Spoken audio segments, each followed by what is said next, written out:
Just getting back to your letter for a moment, the letter that Mr. Yes. Cameron you call is a prop. I run a business here in Leeds. The last 5 years have been really hard work, but we've got a plan now and the economy's improving.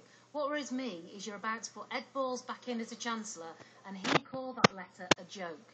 Now let me tell you, running a business the last few years is anything but a joke, and if that's the way your party wants to treat the economy, how can we trust you?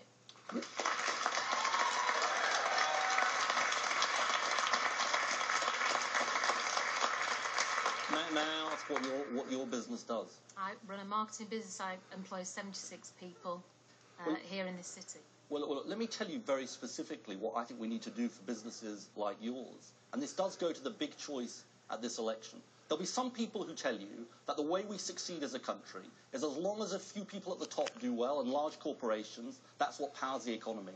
Look, I've got a different view, and that's your choice for the next 5 years. I think it's when working people, when every person in our country succeeds, that Britain succeeds. Now, for your business, we'd make a different choice from Mr. Cameron. He wants to cut taxes further for the largest businesses.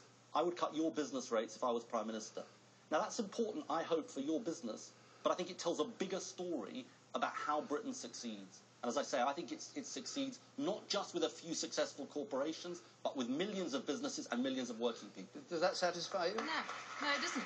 That wasn't the question I asked you. I asked you why on earth I should trust a Chancellor who thinks a letter like that was a joke. If he worked in the corporate world, he would have been fired, and he would not be allowed back to do that job. And you're telling me he can do it.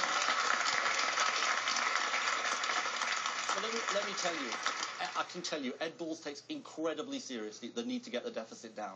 That was why I was at the front page of our manifesto. That's why he, as Shadow Chancellor, is going into this election, telling all of our colleagues in lots of these departments that spending is going to fall. You'll have to make your decision, but we are absolutely deadly serious about getting the deficit down and balancing the books. But I also think, Mr. Miliband, you talk about big businesses. I was today with the biggest private employer in the UK, which is Tesco. They've had a pretty tough time, but they've talked about behaving their way out of the problems they've made. And I think that's something that politicians have got to think about too. All right, I'll leave that.